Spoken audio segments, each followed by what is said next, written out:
কখনো রাস্তাঘাটে চলার সময় এমন কি হয়েছে জীবনে একটুর জন্য বাচ্চা গেছেন? যাদের যাদের হয়েছে একটু হাত তোলেন। ও বারে সবার। আচ্ছা, একটুর জন্য বাঁচাটা কেমনে? আবার শুনেন, আজকে মাহফিলটা শেষ করে আপনি রাস্তা দিয়ে যাচ্ছেন ৩-৪ জন বন্ধু মিলে। আল্লাহ যে কখন কারে দয়া করে বলা যায় না, সেজন্য সবসময় মন পরিষ্কার রাখবেন। যার মন পরিষ্কার, নিয়ত পরিষ্কার, আল্লাহ তার দিবেই দিবে, মারুম করবেন। রাস্তা দিয়ে যাইতেছেন, যাইতে যাইতে যাইতে এখান থেকে মাহফিল শেষ করে যাইতে একটু লেট হয়ে গেছে, গাড়ি ঘোড়াও পাইতেছে না। ৩-৪ জন বন্ধু মিলা কয় চল হাঁটা লাগায়। এবার আল্লাহ আল্লাহ জিকির করে করে নাতে রসুল ফরে ফরে আপনারা যাইতেছেন, যাইতে যাইতে হঠাৎ করে রাস্তার মধ্যে দেখলেন দোকানপাট সব বন্ধ। ওই খাম্বা ফিলারের পাশে একজন মুরব্বী দাঁড়ায় আছে, মা অথবা বাবা, একজন মুরব্বী।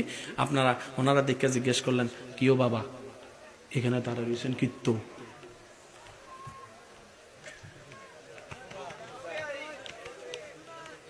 আপনার মা নাই? আপনার ঘরে কেউ নাই? কয় আছে, ছেলে মেয়ে কেউ দেখে না। তো চাচা দোকান তো এখানে বন্ধ, সব বন্ধ করে দিছে ফেনীর মার্কেটে, ওই একটা দূরে খোলা আছে। বাবা আমি তো হাঁটতে পারি না, কিন্তু খিদা লাগছে। তো ৩ জনে মিলে চিন্তা করে, একটা কয় তোর পকেটে কত আছে? কয় ৫ টাকা। তোর পকেটে কত? কয় ১৫ টাকা। তোর পকেটে কত? কয় ১০ টাকা। কয় সব দাও, দেখ। একজনের দায়িত্ব নিয়ে করলো, দেখ।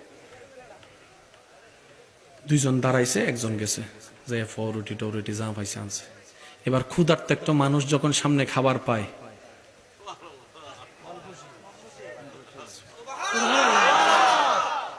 ১০, ৫, ১৫, ১০ কত গেছে? ৩০ টাকা। ৩০ টাকা। কিন্তু ৩০ টাকায় যে হাসিটা আসছে, কোটি টাকা দিল আপনি সেই হাসিটা পাবেন না, পাবেন না। এবার দেখেন আল্লাহর কুদরত। আপনারা তো এগুলো করতেছেন, এলাকার মানুষ নাই, সবাই তো ঘুমাইতেছে, কিন্তু যিনি দেখার উনি তো। ৩ জনে টং টং কইরা মুরব্বীরা খাওয়াইয়া ঠাওয়াইয়া কয় যাক একটা ভালো কাজ করছি, মনটাও শান্তি লাগতেছে, কয় চল হাঁটা লাগাই আবার। এদিকে আল্লাহ ফেরেস্তারে ডাকতে, এ ফেরেস্তা এদিকে আয়, ভাইয়া মনোযোগ। আল্লাহ পাক বললেন, এ ফেরেস্তা এই ৩ জনের ফাইল আনতো, ফাইলান। এবার ফাইল নিয়ে গেছে, আপনাদের আমাদের ৩টা ফাইল। আল্লাহ কয় তার বিপদ আপদ কি আছে চাতো? আল্লাহ আগামী কিছুদিন পরে ফেনীর বাজারে সে দাঁড়াইবো, মোবাইল চিপবো, খেয়াল করতো না, রাস্তা পারাইবো, আরেকটা গাড়ি এসে তারা ৩ জনের এমন মারা মারবো, আধা মাইল দূরে যাইয়া পড়বো। শেষ পর্যন্ত তাদেরকে নিয়ে সবাই ফেনী সদরে যাইবো। যাওয়ার পরে ডাক্তারে কইবো এটা আমাদের পক্ষে সম্ভব নয়। তারপরে নিয়ে যাবো ঢাকায় নিয়ে যাওয়ার পরে 6 মাস রাখবো, রাখার পরে ওরাও কইবো সম্ভব নয়। তারপরে নিয়ে যাবো ইন্ডিয়ার মধ্যে, জাগা জমি যা আছে সব বিক্রি করে প্রায় ৬০ লক্ষ টাকা খরচ করার পরে মোটামুটি তারা হাঁটতে পারবো, এটা লেখা আছে। আল্লাহ কয় সব কাট, সব কাট, সব কাট। আর একটু জোরে বলেন সুবহানাল্লাহ। এগুলো আপনি আমি কিচ্ছু জানি না, কিন্তু করনেওয়ালা করতেছে, কারণ সবাই ভুলে যায়, তিনি ভুলে না, দয়া করতে বলেন সুবহানাল্লাহ। আল্লাহ কয় সব কাট। আল্লাহ কাটমু মানে? আল্লাহ কয় আমি ইন্নাল্লাহু আলা কুল্লি শাইইন, যা মন চায় তা করবো, কাট। আল্লাহ এখন কি লিখতাম? কয় এটারে বুড়ে কয় একটুখানি লাগাই দে, একটুখানি, যেন আমার বান্দা বুঝতে পারে আমি তারে বাঁচাইছি, এটাই যেন বুঝতে পারে, একটুখানি লাগাই দে।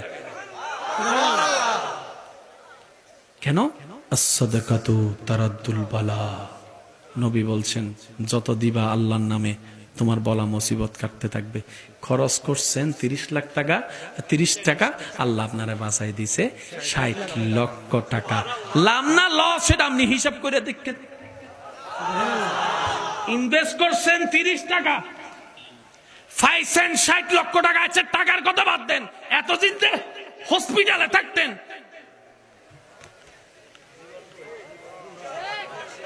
সব আল্লাহ বাঁচাই দিছে ৩০ টাকায়। তা আপনি কি আল্লাহ কি এত সস্তা যে ৩০ টাকায় খুশি হয়?